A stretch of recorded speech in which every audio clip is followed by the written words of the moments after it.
tem sido um instrumento nesse país para abençoar milhões de pessoas, famílias, entrando numa seara que não é fácil entrar, que é você agradar pessoas que não tem nada a ver com a nossa fé.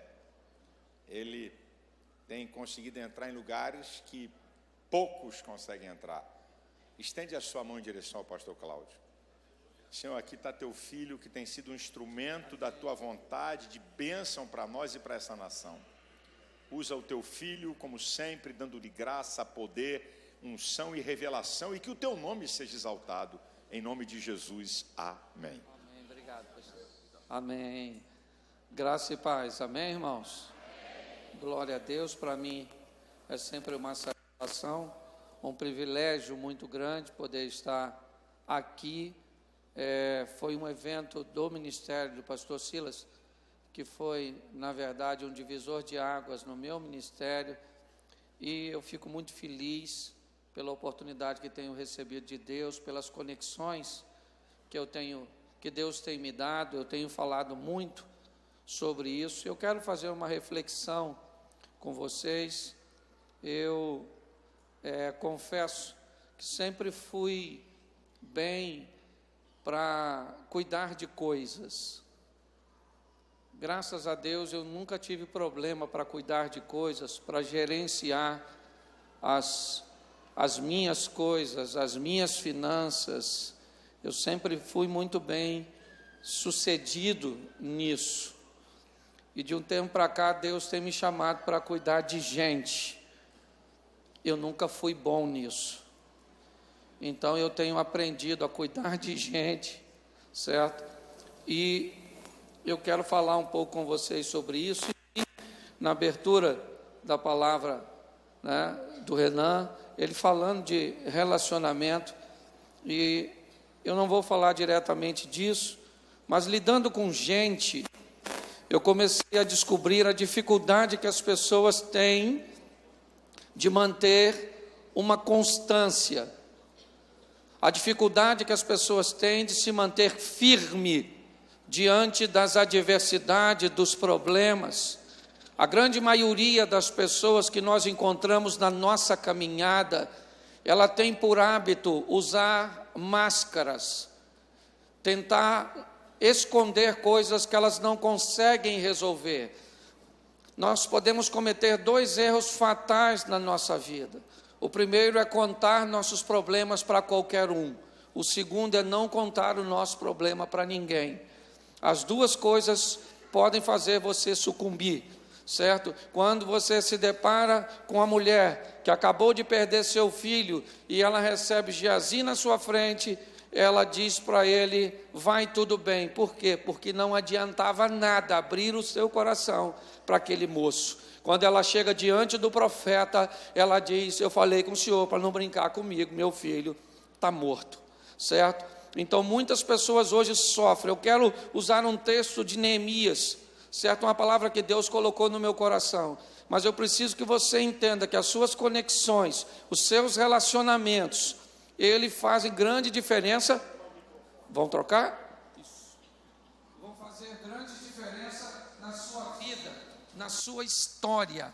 Se você prestar atenção com quem você anda, por exemplo, Naamã ficou extremamente frustrado com a palavra que o profeta deu a ele. Quando o profeta diz a ele: vai lá e dá 7 mergulhos, naquele momento a casa dele caiu, a expectativa dele sucumbiu.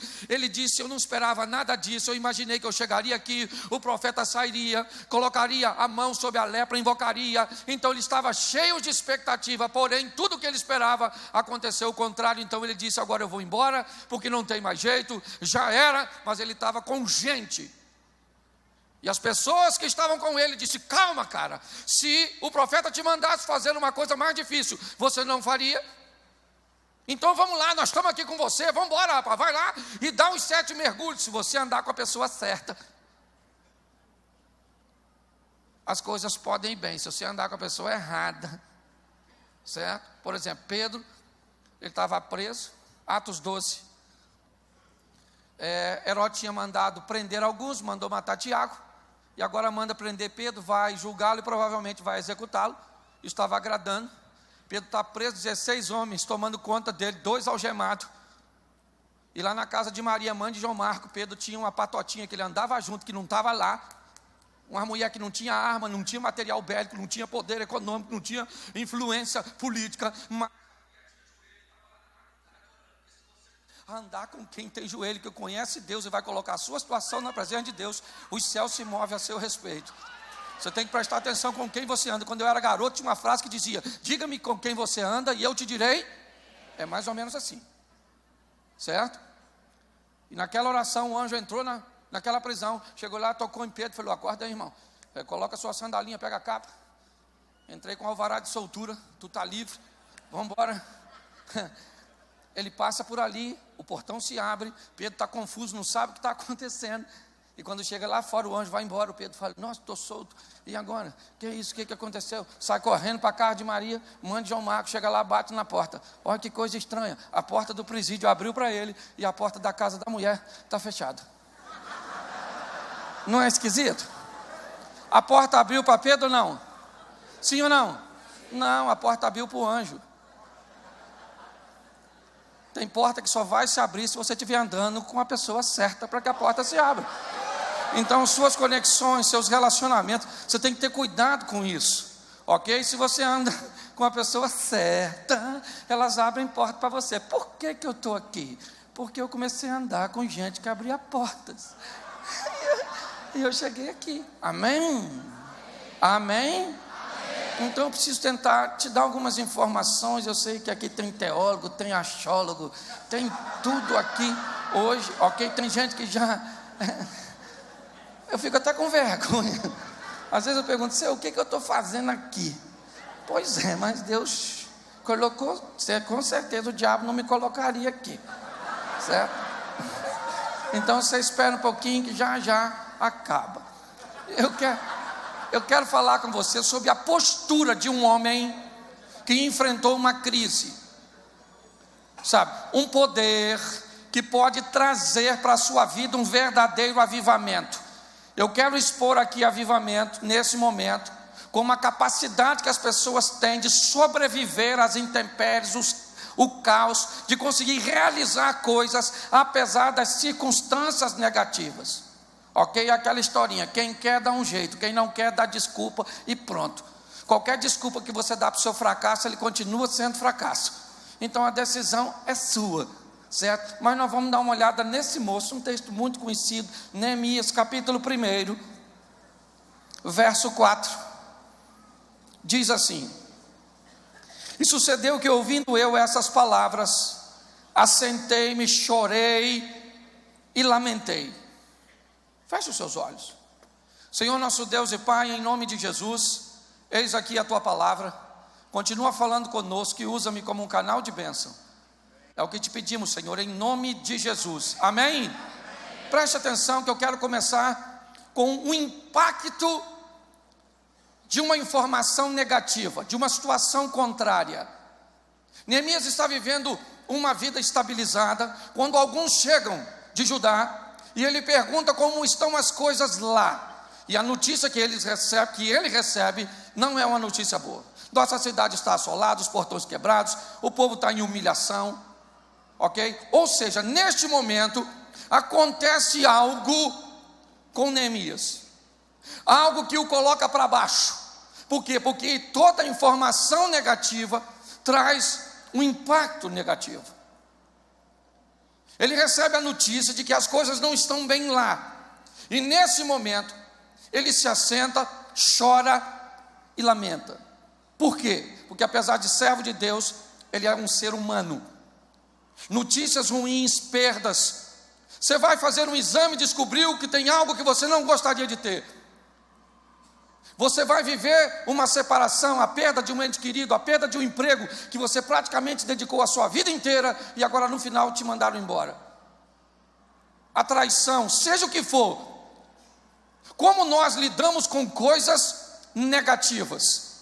Como nós sobrevivemos a isso? Nós sabemos que a Bíblia diz que todo dia traz consigo o seu mal. Nós sabemos que no mundo teremos aflições. Mas a teoria, ela é diferente da prática. Eu sei de tudo isso, mas como eu me comporto, como quando as coisas não saem como eu gostaria que elas saíssem. O impacto da perda, da dor, do caos, da humilhação, da dificuldade. Eu quero que você faça uma analogia do que esse moço está vivendo. Ele recebeu um impacto, e nesse impacto, ele senta, ele chora e ele lamenta. Por favor, não tente sabotar o seu momento de dor. Se a hora é para chorar, é para chorar, irmão. Senta e chora, chora, chora, chora. Certo? Está na hora de perder. O bandido chegou, botou e falou: perdeu, irmão. Fala para ele: a Bíblia diz: há tempo de ganhar e há tempo de perder. Chegou a hora de perder. Isso aí é um texto bíblico que você está citando para mim. Pode até baixar a arma que eu vou obedecer. Pronto. Porque tem gente que parece que não tem habilidade para lidar com os momentos de perda, de dor, de crise. Morreu alguém, não vou chorar, porque está com o Senhor. Está com o Senhor, miserável, mas chora. A Bíblia diz: se você morrer e ninguém chorar, é melhor que você não tivesse nascido, que você fosse um aborto. Não, tem gente que acha que não pode chorar, que não pode sofrer, que não pode. Não, você pode. É isso que ele faz, ele se senta. Salmo 133 ou 137, às margens, junto dos rios da Babilônia, nós nos assentávamos e chorávamos, lembrando de Sião. A turma está indo para o cativeiro. Qual é a hora? Chorar mesmo. Se hoje você está na hora do choro, chora, não engole não. Viva a sua crise, viva a sua dor com dignidade. Mas sabe o que eu gosto desse texto? É que diz assim: e ele sentou, chorou e lamentou por alguns. Pois é, você pode sentar, chorar, lamentar, espernear, isso, mas tem que ter tempo para esse troço acabar. Entendeu? Meu marido morreu, oh meu Deus, nunca mais, acabou minha vida. Não, filho, acabou a dele que morreu.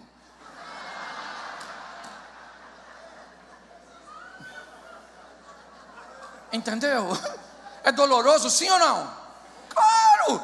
Viveu com um homem 30, 40 anos, mas o cara morreu, filho. Lembra de Davi? Eu vou pelo caminho. Isso, todo mundo morre, ele só foi na frente. E a senhora deveria glorificar a Deus, porque poderia ter sido a senhora.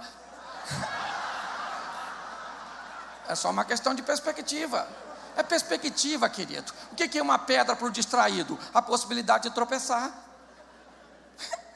O que é uma pedra para o construtor?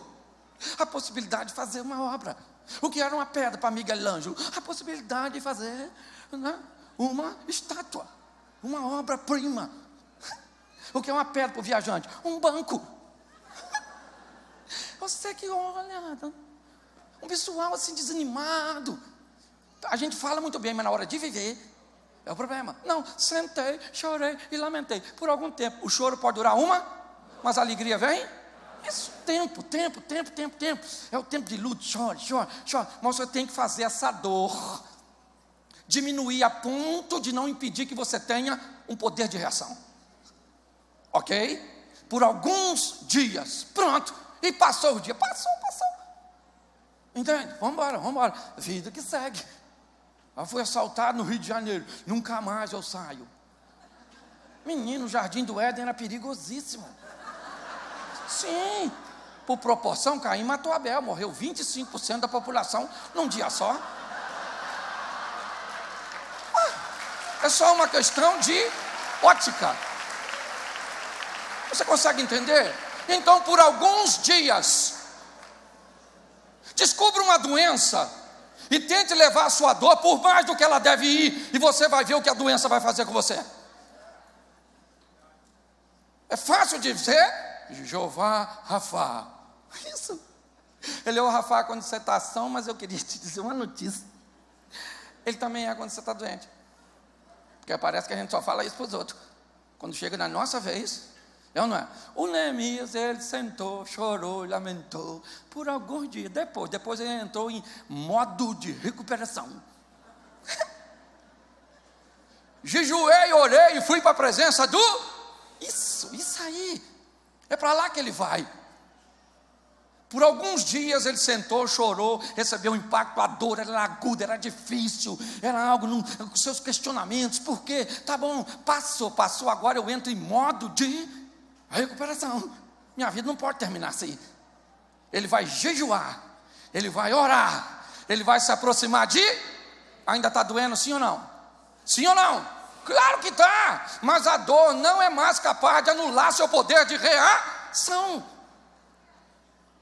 É isso. Onde está a nossa força? Na presença do Senhor. É nele que nós vamos ter condições de prosseguir. Ele está triste, sim, mas a tristeza logo diminuiu. E ele então foi para lá, jejuou, orou, falou com Deus: Senhor, eu estou aqui. Começou a conversar consigo mesmo. O Senhor guarda o seu conserto, a sua aliança. O Senhor é fera, o Senhor é Deus, o Senhor é demais da conta. Eu estou contigo e não abro. E isso foi potencializando sua recuperar. Isso. Eu gosto disso. Ele começa a criar nele um poder de recuperação, capaz de dar a ele o quê? Condições de não sucumbir mediante as dificuldades. Ele começa a planejar. Eu gosto desse cara porque ele começa a planejar algumas coisas. O texto eu não sou obrigado a ler tudo, depois você lê, está tudo ali, não é mesmo? Tá? Porque vou cumprir o tempo aqui. Escute só como é que é maneiro. Ele, certo? Está conversando com ele mesmo, ele fala assim: Senhor, eu sou teu servo. E no final do texto ele diz: eu também sou o copeiro do rei. Eu acho isso fantástico. Primeiro ele diz que ele é servo de... Isso, tem conexões com os céus, conhece os recursos que vêm de lá. Segundo, ele diz que é copeiro do... Tem contato com o rei, também tem conexões boas aqui. Porque tem gente que só tem conexões boas aqui, mas não tem aqui. Tem gente que só tem aqui, mas não tem aqui. Então se lasca. Você tem que ter conexões, porque o que não faz aqui, lá se faz. Amém? É assim que acontece. O que ele faz? Ele explica: eu sou teu e eu sou copeiro do rei. Então, Senhor, eu estou a fim de conversar com ele. E eu queria que o Senhor tocasse no coração. Isso é fantástico. Olha o que ele está usando sua conexão com o céu para mover as conexões na terra. Ele está falando: eu sou copeiro dele, mas eu vou pedir a ele para me construir um muro lá em Jerusalém, lá em Judá. É longe para caramba. E provavelmente a gente vai deixar não, né? Sou só um copeiro, mas enquanto eu sou copeiro dele, eu sou teu servo. Eu posso não ter uma posição tão influente aqui, mas eu conheço um Deus muito influente.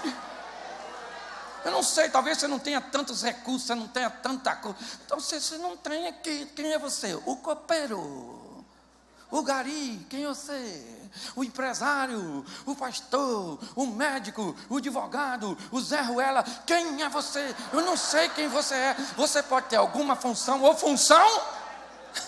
Isso não é muito problema. O negócio é o seguinte: antes de ser copeiro, seja servo de... Antes de ser empresário, seja servo de... Antes de ser pastor, seja servo de... Porque de lá vem o poder para mover aqui. Você consegue entender? Então é isso. Olha só, ele está dizendo: eu sou teu servo e sou copeiro do... Então eu preciso que o Senhor mova o coração dele. Olha só, agora ele vai por uma coisa que eu acho sensacional, que muita gente não gosta, e isso derruba o avivamento de muita gente, faz muita gente desanimar: planejamento. Tem gente que não planeja nada, faz tudo pela fé, sem planejar. Você já ouviu um texto que diz assim: os planos de Deus não podem ser frustrados? Até Deus, que é autossuficiente, todo-poderoso, faz plano. Um dia Jesus falou: eu estou a fim de ir lá em Betânia. Falaram para ele: então vão matar o senhor lá, viu? Ele falou: mas eu tenho um plano, eu vou de noite. Você tem plano? Olha que coisa fantástica. Neemias está diante do rei, e ele está meio triste. E o rei falou: o que está acontecendo? Você está triste? Você está doente? Ele falou: não. Sabe o que é, majestade? A cidade, o sepulcro dos meus pais estão lá, a cidade lá está assolada. Estou chateado pra caramba. Poxa, o texto fala uma coisa magnífica também. Estando a rainha pertinho lá. Eu não sei porque que falou que a mulher está lá. A única explicação que eu encontrei foi que eu imagino Neemias pedindo e falou: ó, eu estou precisando ir lá ver o sepulcro e reconstruir a cidade do sepulcro dos meus pais. A minha história é uma história de família. Eu imagino que o rei olhou para a mulher, porque é assim que nós fazemos, não é? Quando alguém pede, a gente manda às vezes para caramba, mas a mulher está do lado, você olha. Aí ela faz assim, ó. Você já notou que é? Não é assim? Nós pensamos que nós manda. Não pensa? Mas a gente pode ser quem for. A mulher está do lado, pediu.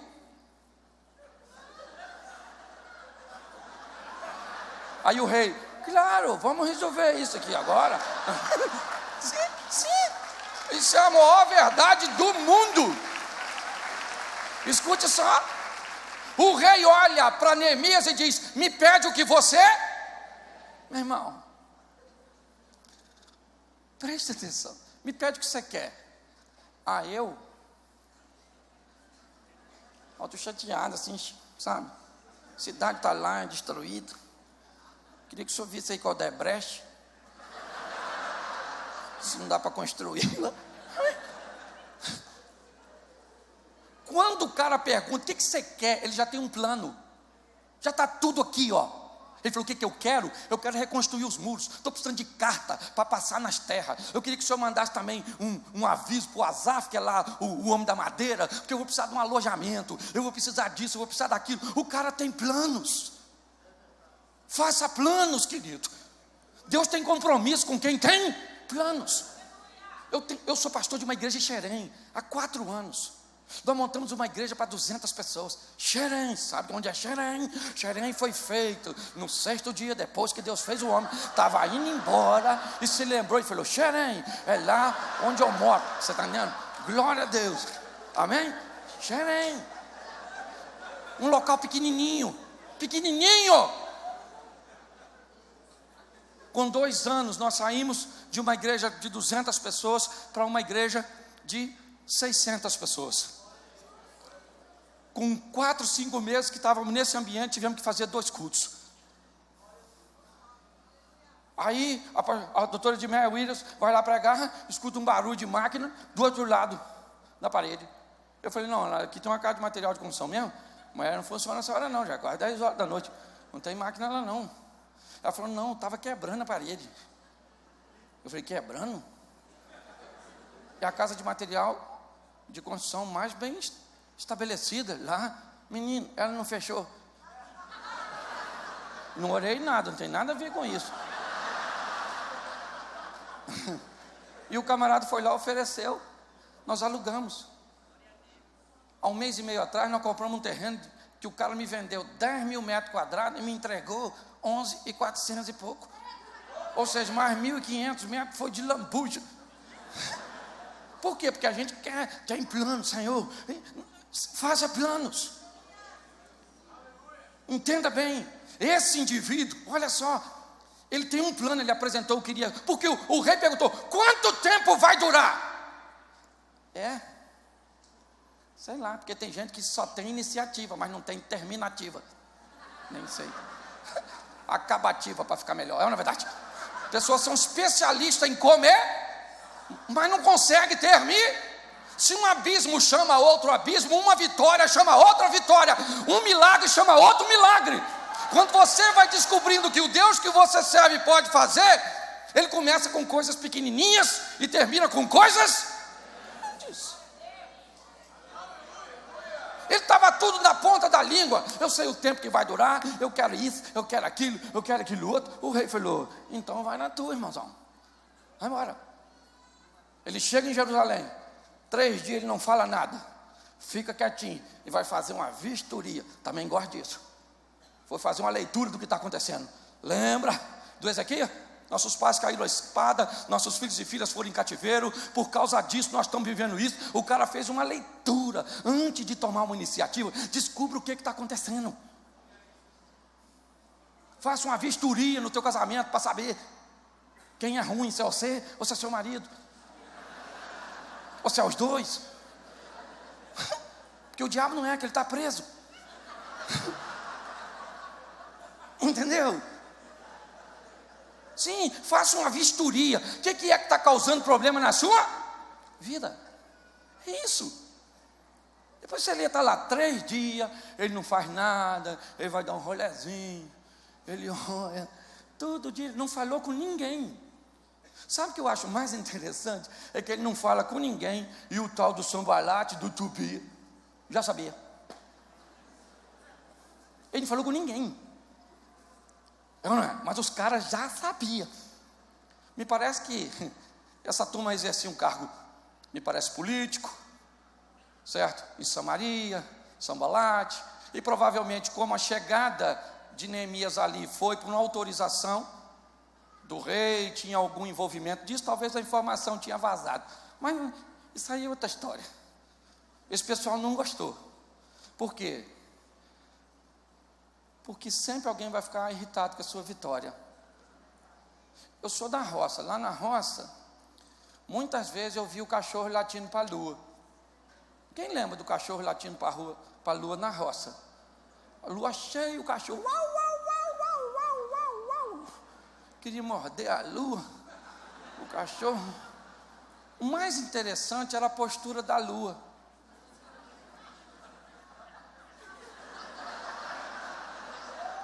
Pois é, querido, deixa os cachorros latir, você veio para brilhar.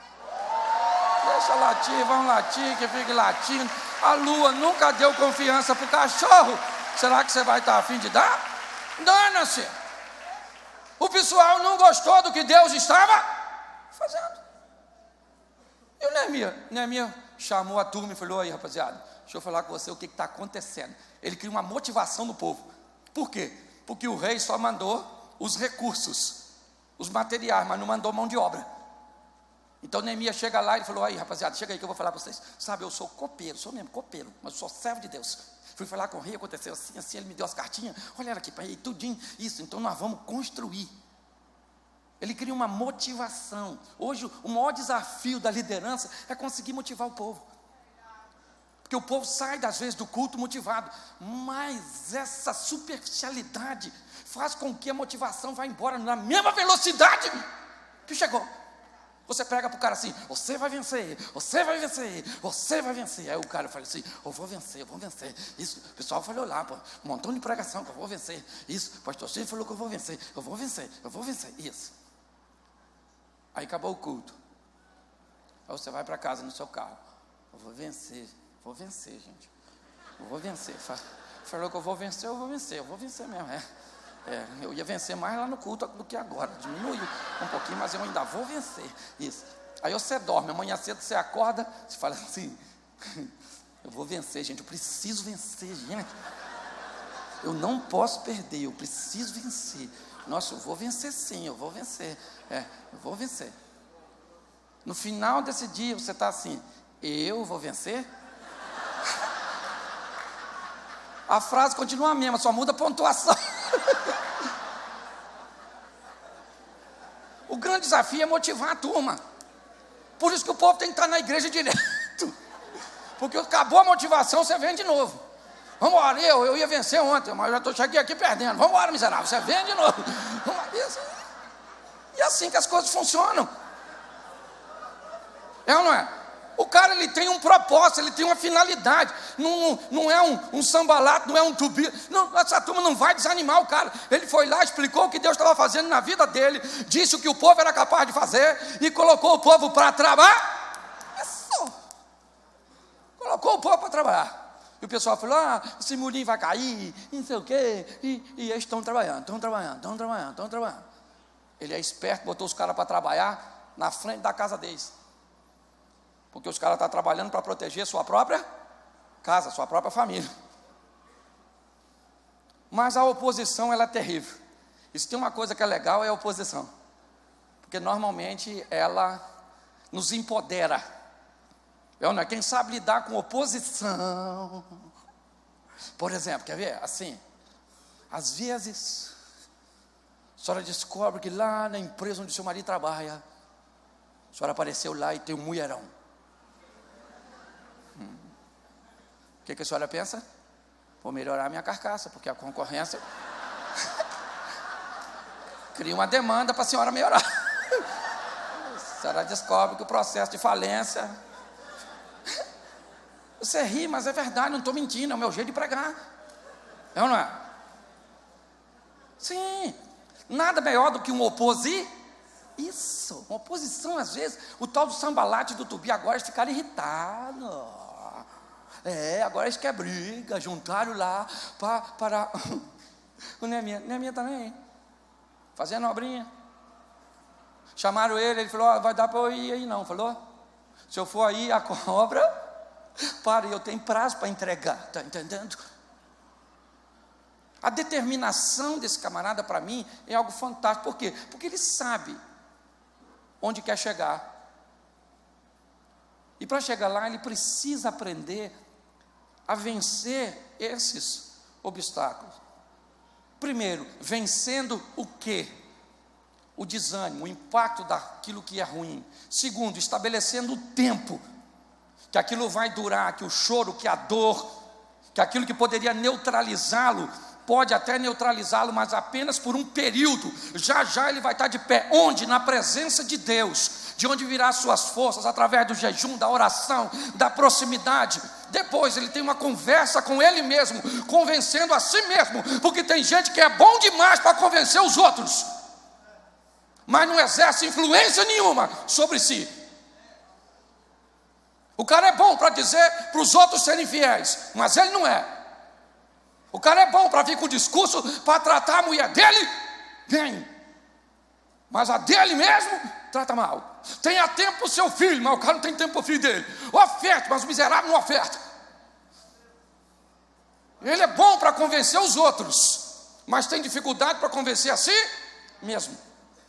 Depois de tudo o que ele faz, apresenta seu planejamento. Está aqui, é isso. É nesse tempo, é dessa maneira, é isso que eu preciso. Quando chega, faz o quê? Uma vistoria, uma varredura, uma observação. Nem sempre o que vai te levar para o fundo está na sua vista. O que ia afundar o navio daquele moço lá, do profeta Jonas, era alguém que estava no porão e não no convés. Tem coisa que vai fazer a tua vida afundar, que ela não está no convés, ela não está visível. Você vai ter que procurar, vasculhar, fazer uma varredura e tirar da sua vida. Por isso vivemos com pessoas, muitas vezes inconstantes. Até na própria igreja, você chega lá, o cara está lá esse mês ele está lá, por quê? Porque o cara está avivado, fala língua estranha. O cara, mês que vem, cadê o cara? Estou querendo desviar. Meu filho, mas você estava tão bem. Pois é, mas não estou mais. O inimigo está furioso, mas sempre teve, nunca vi ele calmo. Não é de hoje que esse miserável está furioso, não é verdade? Então essas pessoas ficam vivendo esse ciclo. Eu não tive referencial. Eu sou o primeiro pastor na minha família. Eu não tive ninguém para aprender. Eu vim de um ministério que não nos impulsionava a aprender, a crescer, a conhecer, a ver o que está acontecendo lá fora. Eu não vi nada disso. Eu não tive referencial de pai. Meu pai se casou, teve 8 relacionamentos. Minhas referências foram a palavra de Deus e as conexões, as pessoas que Deus me deu possibilidade de me aproximar. Eu vi pastor Silas falando de Subirá. Quarta-feira ele está pregando lá na igreja. Pensa aquele cara que você senta e bebe de balde. Você não fala. Quando ele te pergunta alguma coisa, você fala, É para não interromper o raciocínio, não é verdade? Tem gente que você é melhor ser mudo, que você parece uma topeira. Bispo JB fala umas coisas comigo que eu só vou entender 15 dias depois. Eu estou lá em casa e falei, caraca.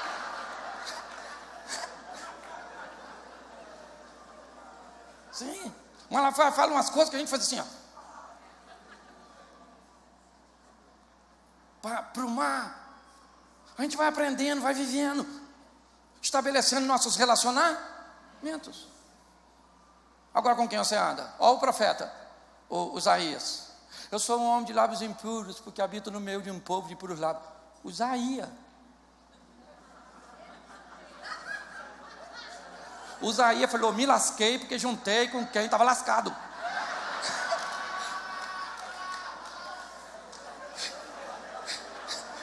Eu não estou falando do seu, estou falando do Isaías.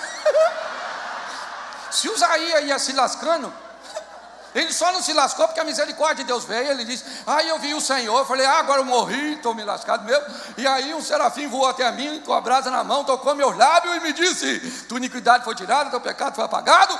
E foi uma das conversas mais estranhas que eu já vi hoje na minha vida, foi a de Deus e Isaías. Porque no final, olha o que Deus diz, a quem enviarei? Só tem os dois. O Isaías falou, quem ele vai enviar? Eis-me aqui, vou eu mesmo. Escute, não, peraí, rapidinho. Escute só. Reveja seus valores. Realinhe seu posicionamento. Porque nós estamos numa guerra. E ela tem se intensificado cada vez mais. Tem se tornado muito mais clara a cada dia. E o que nós vemos? Valentes caindo. Parece que nós estamos vivendo uma batalha da Idade Média. Todo mundo correndo e você está com a sua espada aqui, você, cadê o cara que estava aqui? Caiu, maluco. E tu não pode, porque lá vem o outro, você vai e o outro que estava aqui. Caraca, não é assim. Todo dia tem história, o miserável traiu, o outro fez isso, a outra não sei o quê. Fui numa igreja esses dias que os dois diáconos foram morar junto.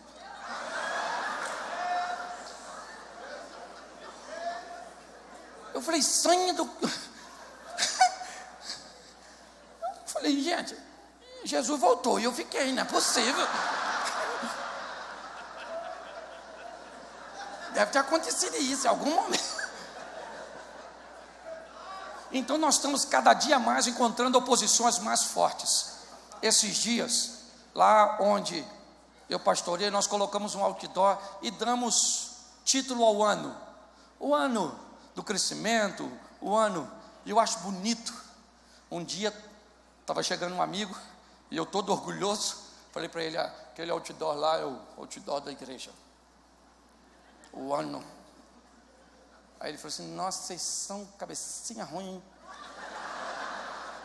Falei, como cabecinha ruim, rapaz? Eu botei lá um ano todo aí para o pessoal orar e... Ele falou, pois é, vocês estão pensando no ano, o PT está pensando em 20. Os caras já estão planejando para frente aí, para como vai arrebentar vocês, vai lascar. E o cara nem crente era. Eu olhei e falei, eles pensam assim, tão longe? Falei, caramba, só estou pensando nesse ano, caraca. E eu ia deixar para descobrir o tema só no ano que vem, no começo. É assim que funciona, não está para parar não, meu filho. O justo vive e dá, e ele não retrocede, ele vai adiante. Então nós temos que ser avivados. O que é avivado? Avivado é ser cheio do Espírito, sim, meu filho, mas também é ter força para não parar. É para continuar olhando, vamos embora. Você sabe o que acontecia na primeira guerra com as armas que mudaram na segunda? A primeira guerra, as armas tinham mais poder de fogo e matavam mais. Na segunda guerra, diminuíram a intensidade das armas, para que ela ferisse mais do que matasse. Porque um soldado ferido, ele precisa pelo menos de 1 ou 2 para se deslocar. Está assim de gente doente, precisando de ajuda. Qualquer coisinha para, você para. Pastor, não vim à igreja. Por quê, meu filho? Não vim porque eu não estava afim e ninguém foi me visitar.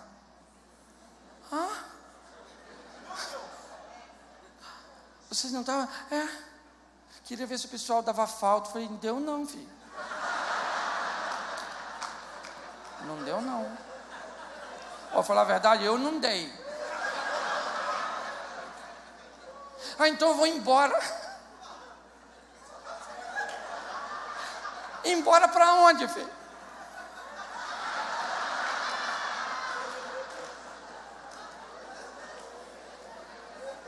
Sabe o que é mais legal? Que você pode estar rindo de você. Isso é que é mais divertido. E vai dar quase 10 horas da noite. Escute aqui. Aprenda uma coisa. A vida é difícil para todo mundo. Em alguns momentos da sua vida você vai enfrentar crises seríssimas. E aprenda uma coisa para você lidar com gente. Quando alguém te fizer alguma coisa, te falar alguma coisa, não escute apenas o que ela está te falando ou o que ela está fazendo. Escute o que ela está sentindo. Porque às vezes ela só está se tornando má daquele jeito, nociva e tóxica daquele jeito, porque está infectada por um problema emocional, ou muitas vezes por um problema físico, que não tem coragem de compartilhar com ninguém. Ele não era assim, mudou o comportamento, ficou evasivo, agressivo, malicioso, isso, e negativista. Querido, não escute só. Eu falo isso para quem é casado. Não escute o que a pessoa fala. Tenta sentir, né, o que ela está sentindo ao te falar. Se você tiver habilidade, e eu fecho aqui para você entender. Há um tempo atrás eu estava lá no sítio recebendo um casal de pastores que tinham vindo dos Estados Unidos. E aí então saí com eles queriam resolver algumas coisas. Minha esposa ficou. E eu estou chegando com eles no sítio, com meus convidados. Minha mulher vem saindo com o carro dela na rua, dentro do sítio, aquele a poeira subindo. Falei, gente, a mulher está meio doida ali vindo. E ela veio, passou por mim com uma bala. E eu parei o carro, falei, gente, o que aconteceu? Ela freou lá, a poeira subiu. Ela voltou de ré, abriu o vidro, falou assim, vou ali fora resolver umas coisas. Eu falei nada, fechei o vidro, falei para o casal que estava assim, aconteceu alguma coisa na minha ausência. Eu vou deixar vocês aqui, vocês almoçam, que eu vou lá ver o que aconteceu. Deixei e fui para casa.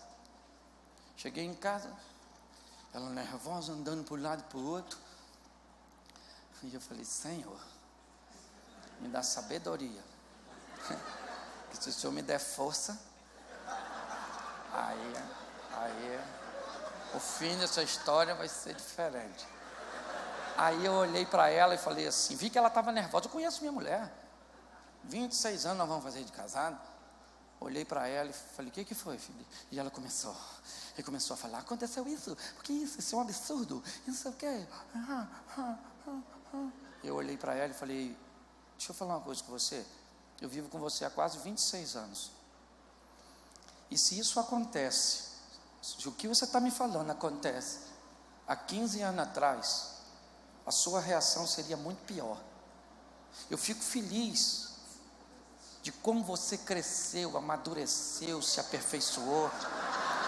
A habilidade que você está tendo de gerenciar suas emoções nesse momento é algo fantástico, que me mostra que eu casei com a mulher certa, e a grandeza de alguém que vai cada vez mais. E eu fui olhando para ela, ela foi melhorando. E eu falei, porque realmente você está certa, sabe, mas essa maneira madura de equacionar suas emoções. E ela foi, a minha vontade era falar, sua praga, você vai me matar de vergonha na frente dos outros. Porque é isso que às vezes a gente pensa, nós estamos mais preocupados com o que está acontecendo nos outros do que o que está acontecendo na nossa casa. Eu poderia dizer, você me fez passar vergonha na frente dos meus convidados. Que convidado, rapaz? O mais importante é a emoção da minha esposa. O convidado a gente manda embora, se não quiser não volta mais e pronto. Estou aqui para vender uma imagem que não tem. E eu fui falando com ela, e a bichinha foi pro humano. No final ela falou assim, eles estão lá no sítio, né, Cláudio? Eu falei, então, vamos lá para a gente almoçar? Eu falei, vamos num carro só ou em dois?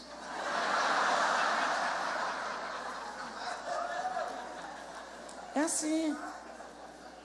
Se você aprender, dificuldade vem para todo. Quem aqui é casado? Levanta a mão.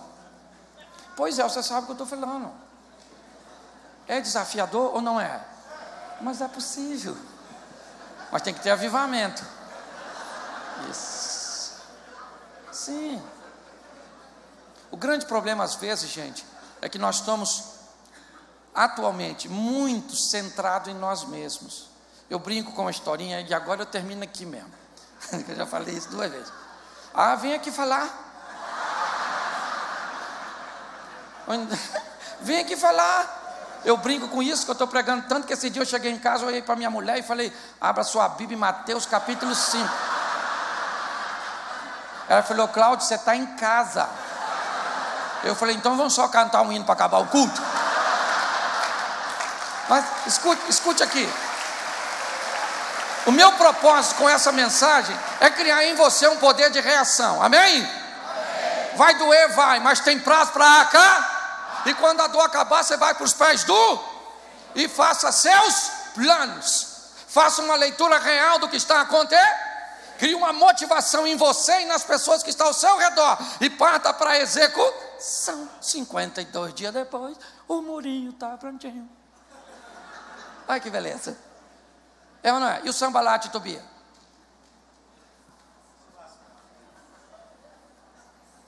Acabou, pronto. Então você tem que aprender. Mas se você fizer isso que eu vou falar, suponhamos que o seu marido falasse assim para a senhora: amor, eu queria ter um encontro amoroso com você amanhã, às 8 da noite. Vou chegar mais cedo, você dá um Rivotril para as crianças, toma um banho de vencedora, bota uma roupinha de combate. Eu vou chegar, nós vamos assistir um filmezinho no Netflix, vamos comer uma saladinha e depois vamos ter uma noite nossa aí, só nossa, certo? E a sua mulher fala: isso aí, tô dentro, joia, animada. Ela preparou tudo e 8 horas da noite, conforme você disse que chegaria, você não chegou. E ela ligou para você, seu telefone chamou, ninguém entendeu. Aí quando passou das 9 horas, aquele traje para te receber já virou uma fantasia na cabeça dela, certo? E você não chega, ela liga agora para você e seu telefone agora, ele não chama mais, ele está na caixa postal. Ok, 10 horas da noite, e ela está lá. O diabo nem vai lá, que se ele for, ele não entra na senhora, é a senhora que entra nele, olha a verdade. É uma possessão invertida. Escute aqui. Quando dá 11 horas da noite, o marido aparece. A senhora já está para morrer. A senhora está assim, ó. Quando ele chega, a senhora diz assim: está escrito palhaça aqui? Eu estou te esperando desde as 8. Agora, se você quiser comer, coma essa comida fria, seu miserável. Nunca mais eu passo por essa humilhação. Ela está certa ou errada? Certa ou errada? É errada. Ela está certa de sentir, está errada de falar. Se ela fosse uma mulher avivada, com o poder de Deus, do verdadeiro avivamento, é o que ela faria quando ele está chegando. Assim, ó Senhor, o Senhor sabe o que eu sinto nesse momento.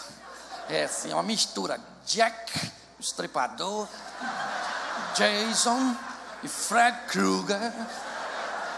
E o maníaco do parque também. É, tudo junto. Mas eu não sei ainda o que acontece. Então eu vou reunir minhas forças. E eu vou perguntar para ver o que aconteceu, porque eu também não sei ainda, mas... Aí ele chega. Aí a senhora fala assim: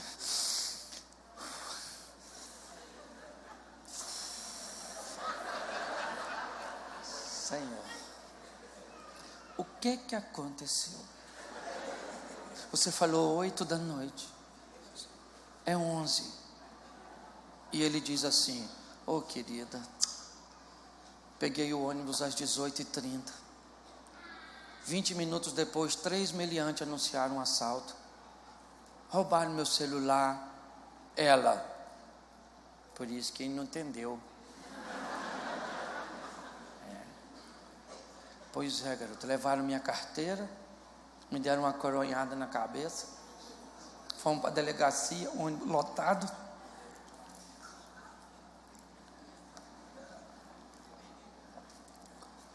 Na minha vez de fazer ocorrência, o policial achou que eu fazia parte da quadrilha. Quase que eu fui preso. Aí uma boa mão generosa lá me emprestou dinheiro para eu pagar o ônibus e vim. O que essa mulher está pensando agora? Ó, Senhor, a gente julga as pessoas tão mal, né? Nossa, ainda bem que não falei nada, né? O homem já está sofrido assim. Aí, isso é que é avivamento, ó. Meu filho, escuta aqui. Sua noite não acabou ainda não. Eu vou esquentar a comida e eu sou mais bandida que aqueles bandidos tudo junto. Você está entendendo?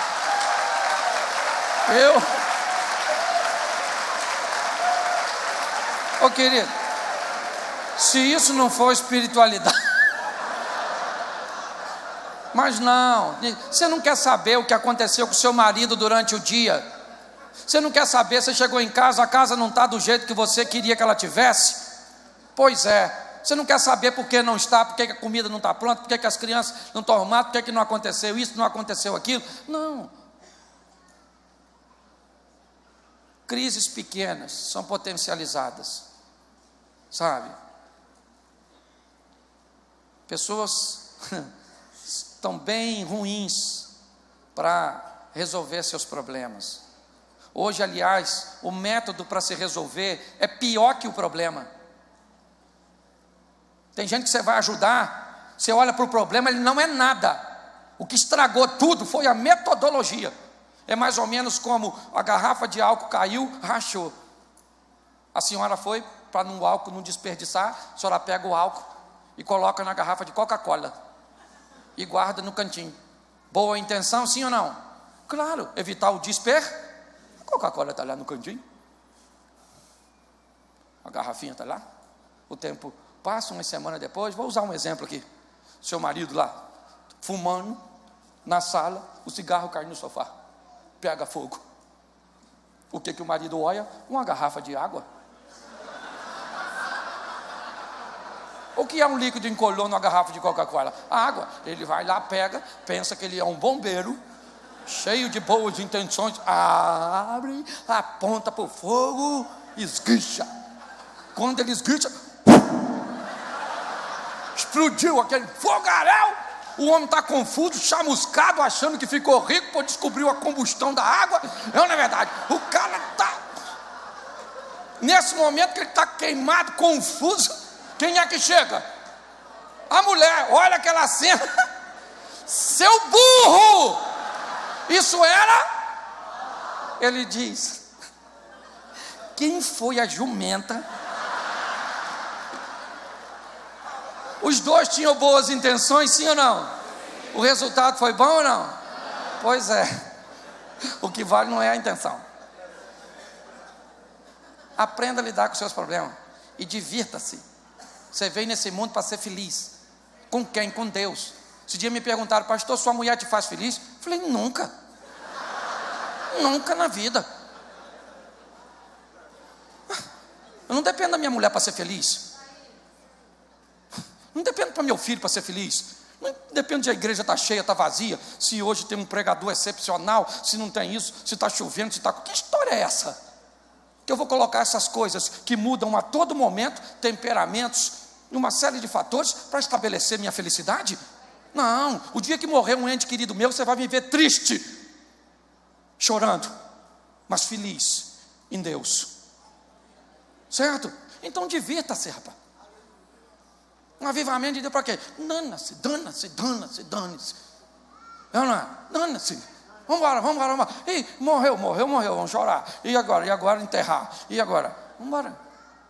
Eu, minha mulher de paixão, se morrer, eu enterro. Vou falar lá nos sepultamentos, falar: aqui está aqui a mulher mais amada até ontem, quando morreu.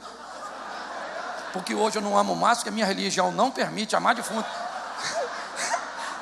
Que vida que segue. Fala para quem está do seu lado: eu sou feliz. E não depende de você. Isso. Você pode ficar de pé? Isso, estou em cima da hora. Fecha seus olhos, pode fechar que ninguém vai pegar nada seu. Eu sou carioca, mas sou convertido. Mas aqui também o negócio está ruim. Feche seus olhos. Curioso. Senhor, muito obrigado, mas muito obrigado mesmo. Pela oportunidade de estar num ambiente tão agradável, eu tenho certeza que eu não deveria estar em nenhum outro lugar que não fosse aqui nessa noite. Muito obrigado, ó Deus. Que não sejamos apenas ouvintes, mas praticantes da Tua palavra. Que venhamos entender, ó Deus, que as lutas, as dificuldades, as fraquezas, elas fazem parte da nossa humanidade. Mas em nome de Jesus, ela tem tempo. Porque depois que ela passar, nós vamos se aproximar de Ti em jejum, oração, presença, e nós vamos reverter essa situação, porque nós não vamos ficar prostrados. Muito obrigado, ó Deus, continua conosco, em o nome de Jesus. Você pode dizer amém? Amém. Que Deus abençoe. Muito obrigado, amigo.